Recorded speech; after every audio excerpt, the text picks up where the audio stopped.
Dans l'assemblée des saints, assoiffé je me tiens, que ton onction descende sur moi. Conscient que mon destin est dans le creux de ta main, que ton onction descende sur moi. Je suis disposé, assoiffé, que ton onction descende sur moi. Je suis disposé, assoiffé, que ton onction descende sur moi.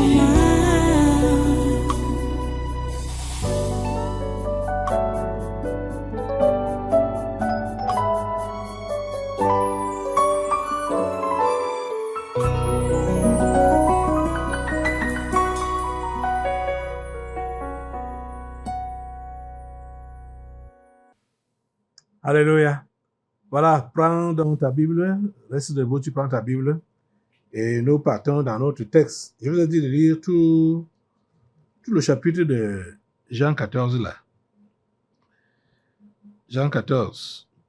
Lisez, il a dit de lire tout le chapitre. Aujourd'hui, on verra jusqu'où on va partir. Nous nous sommes arrêtés au verset 11 depuis qu'on a commencé. Ok. On démarre toujours avec le verset 6. Verset 6 d'abord. Pour démarrer. Jean 14. Nous lisons. Jésus lui dit, je suis le chemin, la vérité et la vie. Nul ne vient au Père que par moi. Prions le Seigneur. Seigneur Dieu Tout-Puissant, nous voici encore assis à tes pieds pour t'écouter. S'il te plaît, parle à tes enfants, parle à ton peuple. Esprit Saint, s'il te plaît, fais le travail profondément dans chaque cœur, dans chaque vie, pour faire asseoir Jésus-Christ dans les cœurs, dans les vies, dans les mentalités, dans les comportements, que Jésus-Christ soit vu en eux, partout et en tout. Merci Père Saint de le faire. Au nom puissant de Jésus, j'ai prié. Amen. Amen. Voilà, sois toi. Une fois de plus, soyez les bienvenus à ce cocktail surnaturel de ce 2 février 2025. Je suis en train de vous enseigner combien c'est important de s'accrocher à Jésus seul. Parce que c'est le seul sauveur que Dieu nous a donné. Et c'est lui seul qui est digne de confiance. C'est lui seul que nous devons suivre. Ce sont ses conseils seuls qu'on doit suivre. Nous avons déjà parlé jusqu'au verset 11 de ce chapitre 14. Maintenant, là, évoluons vers le verset 12. Verset 12, Jésus dit, en vérité, je vous le dis, celui qui croit en moi fera aussi les œuvres que je fais. Et il en fera de plus grandes parce que je m'en vais au Père. Aïe, aïe, aïe. Jésus ne donne pas de limites à ceux-là qui croient en lui pour faire les œuvres du Père. Parce qu'en fait, les œuvres que Jésus faisait, c'était les œuvres du Père. Il dit que c'est le Père qui fait les œuvres au travers de lui. Et il dit ici, en vérité, je vous le dis, celui qui croit en moi fera aussi les œuvres que je fais et il en fera de plus grandes. Vous voyez que Jésus a prévu que le croyant, le disciple, doit faire de plus grandes œuvres. Des œuvres plus grandes que ce qu'il a fait lui-même. C'est formidable. Et il dit, c'est parce qu'il s'en va au Père. Verset 13. Et tout ce que vous demanderez en mon nom, je le ferai, afin que le Père soit glorifié dans le Fils. Tu as quel besoin chrétien? Tu as quel problème chrétien? Demande au Père. au nom de Jésus. Pourvu que ce que tu demandes là soit dans le plan de Dieu pour toi, dans sa volonté. Ce n'est pas...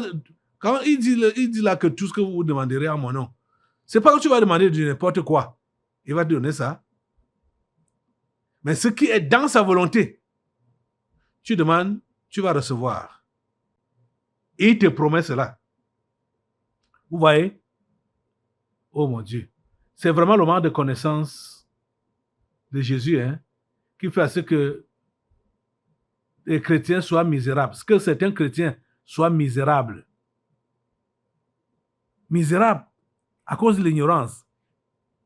Jésus nous a tout disposé. Il a tout donné. Il a tout mis à notre disposition. Il ne nous retient rien. Il ne nous refuse rien. Vous comprenez? Et tout ce que vous demanderez en mon nom, je le ferai afin que le Père soit glorifié dans le Fils. Au verset 14, il reprend. Si vous demandez quelque chose en mon nom, je le ferai. Cher ami, qu'est-ce que tu as comme besoin? Ce besoin-là, c'est pour ton contentement ou bien c'est vraiment pour accomplir les desseins de Dieu, les plans de Dieu dans ta vie et dans ce monde? Si c'est pour ton contentement, bien évidemment, tu perds ton temps. Mais si c'est pour accomplir les plans de Dieu dans ce monde, tu auras ce que tu as demandé. Tu comprends ça? Tu auras ça. Et il est allé plus loin. Alors, on parle au verset 15 où vous allez donc comprendre ce qu'on appelle croire en lui. Au verset 15, il dit donc, si vous m'aimez, gardez mes commandements. Voilà donc ce qu'on appelle chrétien. Le chrétien est celui qui aime Jésus. Et quand tu dis que tu aimes Jésus, tu gardes ses commandements. Combien s'appellent chrétiens dans notre Cameroun, dans notre Yaoundé ici? Je dis même dans notre église ici. Combien s'appellent chrétiens? Et ils sont combien donc qui gardent ses commandements? Hein? Ils sont combien qui gardent ses commandements? Si vous m'aimez, gardez mes commandements. C'est par là qu'on connaît le vrai chrétien. Quand il garde les commandements de Jésus. Vous comprenez ça? Et au verset 16, il dit, et moi, je prierai le Père et il vous donnera un autre consolateur afin qu'il demeure éternellement avec vous. Quand Jésus parle d'un autre consolateur, c'est parce que lui-même était le consolateur vivant, physique, présent avec les disciples. Il dit qu'il va donc prier le Père pour qu'il envoie un autre consolateur. Ce consolateur-là, c'est qui? Verset 17. L'esprit de vérité que le monde ne peut recevoir parce qu'il ne le voit point et ne le connaît point. Mais vous le connaissez car il demeure avec vous et il sera en vous. Donc, celui que les disciples voyaient là, Jésus physique, il était également le Saint-Esprit.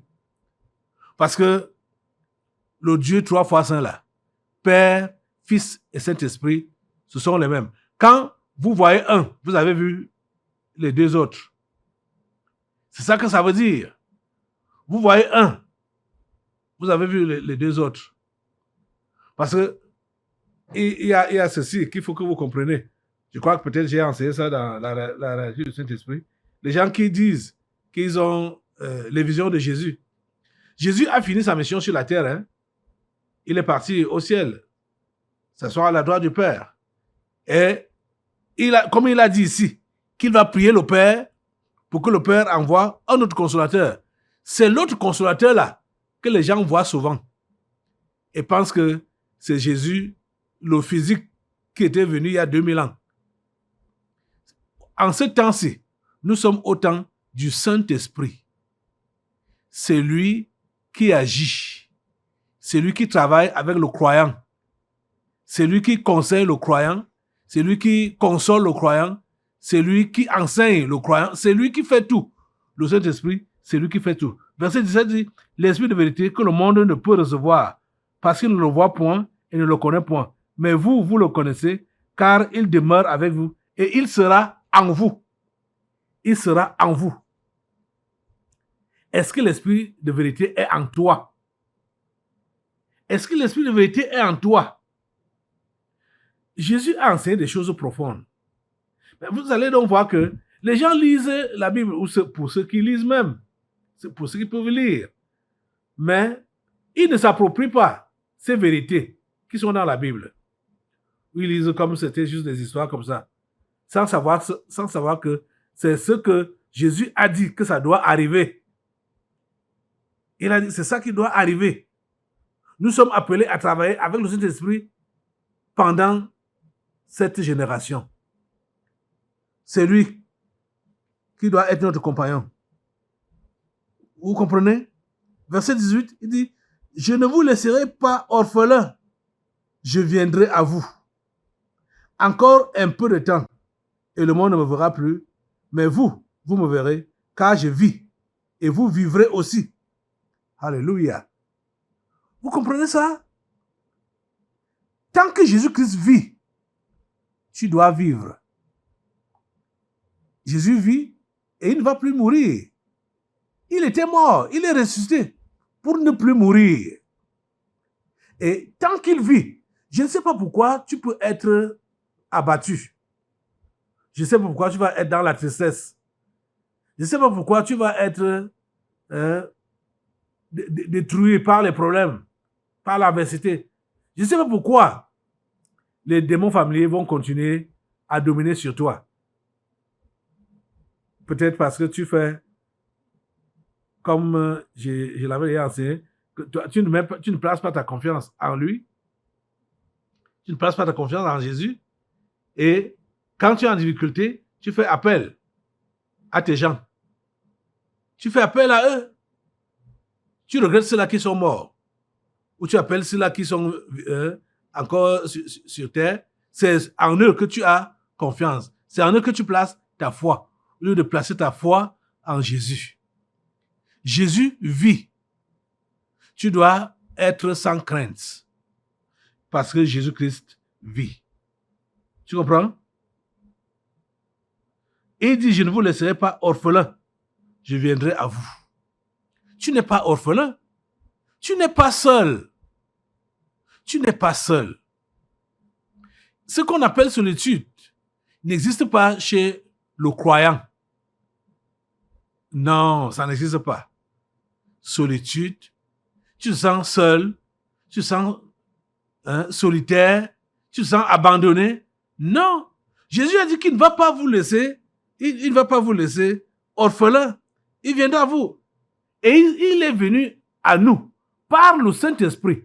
Ce sont ceux-là qui n'ont pas le Saint-Esprit, qui peuvent se sentir seuls ou abandonnés. Voyez? Cela n'est pas vrai pour le chrétien qui est rempli du Saint-Esprit. Verset 19. Encore un peu de temps, et le monde ne me verra plus. Mais vous me verrez, car je vis, et vous vivrez aussi.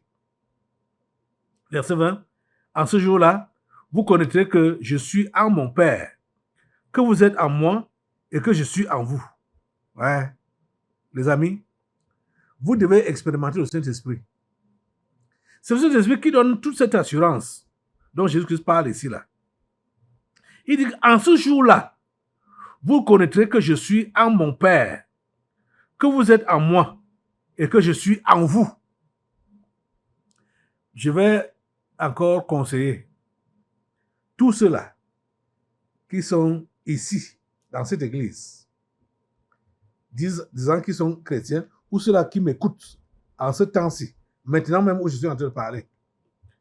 Je vais vous demander pour ceux-là qui n'ont pas encore ce livre intitulé « La réalité du Saint-Esprit », vous devez absolument l'avoir. Et vous devez le lire avec prière et vous allez voir que ce que Jésus-Christ dit ici va se concrétiser dans votre vie dès que vous serez baptisé du Saint-Esprit. Même comme je sais qu'il y a certains parmi vous là, ils ont été baptisés du Saint-Esprit, mais ils n'ont pas entretenu cela. Relisez le livre-ci pour comprendre comment il faut maintenir la flamme allumée. La flamme doit être maintenue allumée. Le Saint-Esprit est une réalité. C'est lui qui fait à ce que on a l'assurance. C'est-à-dire, on sait en qui on a cru et on sait qu'il ne peut pas nous abandonner. Parce qu'il est en nous. Il est en nous. Il travaille en nous. Il est en nous. Oh mon Dieu. Les amis, s'il vous plaît, procurez-vous de ce livre, la réalité du Saint-Esprit. Procurez-vous de cela. Lisez-le, soyez baptisés du Saint-Esprit et entretenez le Saint-Esprit en vous. Entretenez-le. Vous êtes en train de comprendre ça? Jésus a dit qu'il est le chemin, la vérité et la vie. Nul ne peut aller au Père sans passer par lui.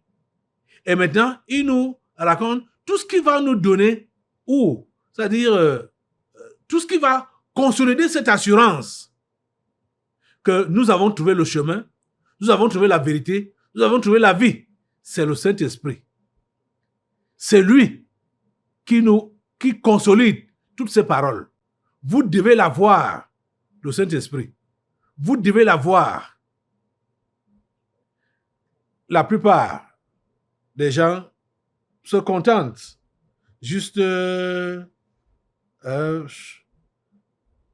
des mensonges qu'on leur a dit dans la religion. Hein? Parce que plusieurs croient que le Saint-Esprit, parler du Saint-Esprit, c'est seulement, c'était dans le passé, avec les apôtres. Parler baptême du Saint-Esprit, maintenant là, ça n'existe pas. Et comme les faux prophètes, oh mon Dieu, ont récupéré la chose et font à leur manière. Cher ami, tu n'as pas besoin de regarder cela. Tu n'as pas besoin de regarder cela. Tu dois faire comme le Père Céleste demande. Tu as reçu Christ comme Seigneur et Sauveur personnel. Il dit, et moi je prierai le Père, et il vous donnera un autre consolateur, afin qu'il demeure éternellement avec vous. Vous voyez, normalement, le Saint-Esprit vient en nous pour demeurer avec nous éternellement. Ce n'est pas pour un temps. Ce n'est pas pour un temps. Mais qu'est-ce que plusieurs font? Ils reçoivent le Saint-Esprit pour quelque temps seulement. C'est pour quelque temps seulement. Par exemple, comme on est en réunion maintenant là, on est au culte maintenant là, quand on va prier là, peut-être il va descendre sur certains. Bon, ce sera seulement les sensations de l'instant et c'est fini. Pourtant, Jésus a dit que afin qu'il demeure éternellement avec vous. Il est appelé à demeurer avec nous éternellement. Ce n'est pas pour un temps, c'est éternellement. Et vous voyez que lui, il est là disposé tout le temps. Mais c'est nous qui quittons sa présence. C'est nous qui l'abandonnons. C'est nous qui lui tournons le dos. Alors qu'il est là pour jouer le rôle que Jésus a dit qu'il doit jouer auprès de nous. Nous consoler, nous enseigner, nous guider, nous révéler les enseignements de Jésus, la volonté de Jésus. C'est le Saint-Esprit qui fait ça, qui fait tout ça. Il dit, en ce jour-là, au verset 20, vous connaîtrez que je suis en mon Père, que vous êtes en moi et que je suis en vous. Vous êtes donc en train de comprendre que si vous n'avez pas le Saint-Esprit, vous ne pouvez pas réellement avoir la certitude de qui est Jésus, qui est Dieu. Et c'est pourquoi vous allez souvent donc dire ou penser qu'il vous a abandonné, qu'il n'est pas avec vous, qu'il vous a délaissé, il vous néglige. Jésus a dit, si vous me connaissiez, vous connaîtriez aussi mon Père. Vous comprenez? Et il dit ici, en ce jour-là, vous connaîtrez que je suis en mon Père, que vous êtes en moi et que je suis en vous. Ça se passe quand? Quand nous avons reçu le Saint-Esprit. Quand nous avons reçu le Saint-Esprit, cette troisième personne de la Trinité divine, il est une réalité. Ce n'est pas juste une histoire. Le Saint-Esprit est une réalité. Quand il descend sur toi, tu es éclairé, tu es illuminé, tu es enseigné. Il t'enseigne les choses cachées. Vous comprenez ça? Et au verset 21, il continue en disant, « Celui qui a mes commandements et qui les garde, c'est celui qui m'aime. Et celui qui m'aime sera aimé de mon Père. Je l'aimerai et je me ferai connaître à lui. » Voilà le secret. Pour que Jésus-Christ ne soit plus pour toi une illusion, une histoire, un conte, un rêve, une religion. Voilà ça ici, verset 21. Celui qui a mes commandements. Donc il faut avoir ses commandements. Celui qui a mes commandements et qui les garde. Celui qui a mes commandements et qui les garde. C'est celui qui m'aime. Et celui qui m'aime sera aimé de mon Père. Je l'aimerai et je me ferai connaître à lui.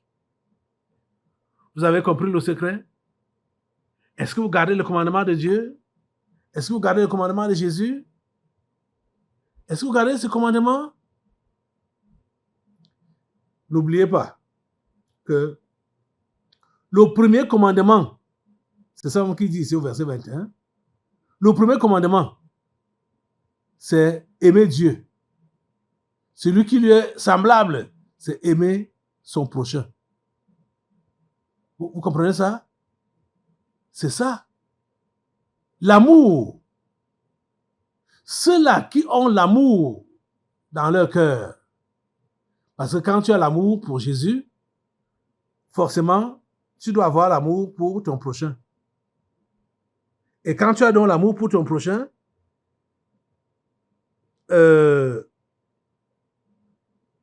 c'est ça, garder le commandement de Jésus. Et le Père va t'aimer. Le Père va t'aimer, Jésus-Christ va t'aimer, et Jésus-Christ va se faire connaître à toi. Donc, Jésus devient pour toi une réalité. Ce n'est plus un sauveur lointain. Ce n'est plus un sauveur de l'histoire historique. C'est un sauveur réel. Il devient pour toi une réalité, une réalité. Vous comprenez ça? Vous avez besoin du Saint-Esprit. Et vous avez besoin de garder le commandement de Dieu. Le commandement de Dieu, c'est l'amour. Aimer Dieu et aimer ton prochain. Voilà le commandement de Dieu. Chers amis, comment est-ce que vous pouvez prétendre prier Dieu alors que vous savez que vous n'aimez pas votre frère? Vous le savez, vous le détestez. Vous ne le voulez pas à côté de vous. Et vous dites que vous aimez Dieu. Vous dites que vous êtes chrétien. Et vous allez demander le Saint-Esprit. Il ne peut pas descendre sur vous. Tous ceux-là qui ont des cœurs de haine ne peuvent pas recevoir le Saint-Esprit. Non.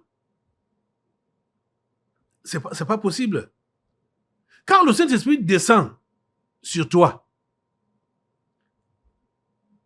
il faut comprendre qu'il a trouvé que tu as un cœur qui aime Dieu et qui aime le prochain. C'est vrai que pendant qu'on évolue, il peut arriver des circonstances qui vont nous amener à changer d'avis. Mais c'est anormal pour un chrétien parce que tu ne dois pas te laisser influencer par les circonstances de la vie. Tu ne dois pas te laisser influencer par ça. Tu dois rester focus Tu dois rester focus, concentré sur l'objectif à atteindre. Si Jésus-Christ t'a sauvé, c'est pour que tu puisses aider l'autre à être sauvé aussi. C'est parce que Jésus-Christ veut t'utiliser pour sauver les autres. C'est pour cela qu'il t'a sauvé. Et c'est pour cela qu'il te garde encore ici sur la terre. Tu comprends? Tu dois donc être concentré sur son travail. Concentré sur son travail. Celui qui a mes commandements et qui les garde. As-tu les commandements de Dieu? Est-ce que tu les gardes? Si tu as le commandement de Dieu et tu les gardes, écoute ce que Jésus dit. Il dit que tu es donc celui-là qui l'aime. C'est celui qui m'aime. Et celui qui m'aime sera aimé de mon Père. Je l'aimerai et je me ferai connaître à lui. Je l'aimerai et je me ferai connaître à lui. Vous avez compris? Vous avez compris? Verset 22. Jude, non pas l'Iscariote, lui dit: Seigneur, d'où vient que tu te feras connaître à nous et non au monde? Verset 23. Jésus lui répondit: Si quelqu'un m'aime, il gardera ma parole. Jésus répète les mêmes choses. Si quelqu'un m'aime, il gardera ma parole et mon Père l'aimera. Nous viendrons à lui et nous ferons notre demeure chez lui. Ça se passe comment? C'est par le Saint-Esprit. Est-ce que vous êtes en train de comprendre ça? Tout ça là est bien expliqué dans ce livre. Tout ce que je suis en train de lire là, c'est expliqué ici, au détail. Pour que tu comprennes que quand tu reçois la personne qu'on appelle le Saint-Esprit, c'est Dieu le Père et Dieu le Fils qui sont donc combinés. Ça devient le Saint-Esprit qui vient habiter en toi. Si quelqu'un m'aime, il gardera ma parole et mon Père l'aimera. Nous viendrons à lui et nous ferons notre demeure chez lui. Nous ferons notre demeure, notre habitation chez lui. Est-ce que ton corps est l'habitation de Dieu le Père et de Dieu le Fils? Est-ce que ton corps est l'habitation de Dieu le Saint-Esprit? Oh mon Dieu, aide ces gens à comprendre. Verset 24, il dit: Celui qui ne m'aime pas ne garde point mes paroles. Et la parole que vous entendez n'est pas de moi, mais du Père qui m'a envoyé. Vous avez compris? C'est clair. Jésus avait, ça dit, des propos simples, simples. Verset 24 dit: Celui qui ne m'aime pas ne garde pas mes paroles. Donc, la preuve que tu n'aimes pas Jésus, c'est que tu ne gardes pas sa parole. Si maintenant là, tu es en conflit avec ton frère ou ta soeur, et la parole de Dieu te dit: pardonne. Toi, tu dis: non, il m'a trop fait. C'est difficile. J'ai de la peine. Tu vois, tu n'aimes pas Jésus parce que tu ne gardes pas sa parole. Tu ne gardes pas sa parole. Quel que soit ce qu'on t'a fait, tu es appelé à pardonner. Tu dois pardonner à ton frère. Tu dois pardonner à ta soeur. Tu dois pardonner. Vous voyez, les païens parlent là-bas dehors, vivre ensemble, vivre ensemble. Le vivre ensemble, le vivre ensemble. Chez les païens, ils prennent cela. Mais Jésus a dit que on connaîtra que nous sommes ses disciples par l'amour que nous avons les uns pour les autres. Est-ce que tu aimes ton frère? Et aimer, c'est supporter. Oui, ton frère peut avoir des défauts. Et il a certainement les défauts. Comme toi-même, tu as des défauts. Parce que personne n'est parfait. Mais on doit se supporter. Et l'amour nous permet de supporter ou de se supporter. L'amour nous permet de le faire. Donc, de se supporter. Est-ce que tu as de l'amour? Est-ce que tu gardes la parole de Dieu? La parole de Jésus? Il dit: celui qui ne m'aime pas ne garde point mes paroles. Et la parole que vous avez, et la parole que vous entendez n'est pas de moi, mais du Père qui m'a envoyé. Chers amis, c'est là que je voudrais arrêter aujourd'hui. Vous voyez que ça nous remet sur notre thème. Hein? L'amour. L'amour. C'est là que Jésus-Christ est en train de chuter. Qu'il faut qu'il y ait de l'amour parmi nous. Et cet amour-là, il dit, c'est déversé dans nos cœurs par le Saint-Esprit. S'il te plaît, si tu as ce livre, La réalité du Saint-Esprit, relis-le et pratique-le. Si tu ne l'as pas, achète-le avant de rentrer. Achète ce livre pour le lire et appliquer cela. S'il vous plaît, rechargez vos batteries. Rechargez vos batteries. Renouvelez le Saint-Esprit en vous. C'est sérieux. Cette histoire est sérieuse. Renouvelez le Saint-Esprit en vous. Il ne faut pas que vous puissiez continuer dans la religion. Il faut la réalité de la chrétienté. Et c'est le Saint-Esprit qui rend la chrétienté réelle, qui rend Jésus réel, qui rend Dieu le Père réel, et qui se voit réel en vous, le Saint-Esprit, parce qu'il aussi, il est Dieu. Saint-Esprit, s'il te plaît, touche ce cœurs, illumine-les. Lève-toi sur tes deux pieds. S'il te plaît, Esprit de Dieu, touche ce cœurs, illumine-les. Enlève la haine dans les cœurs. Avez-vous le désir d'abandonner la haine, la jalousie, les querelles, les envies? Abandonner tout ce qui est mauvais. Jésus a dit que celui qui l'aime ou celui qui ne l'aime pas ne garde pas ses paroles.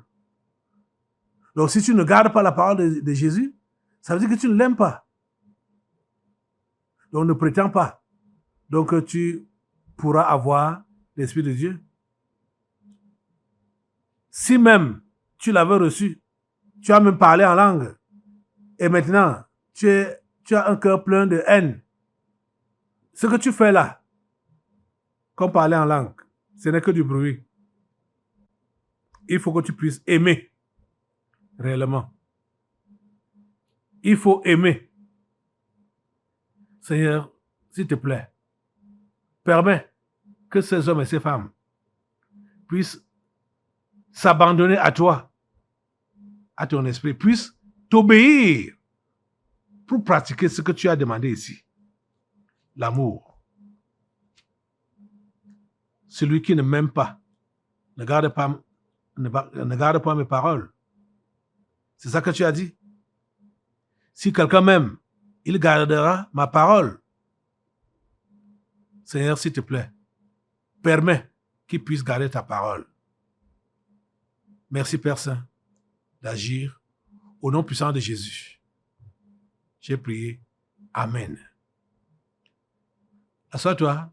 Nous allons maintenant passer aux délivrances prophétiques.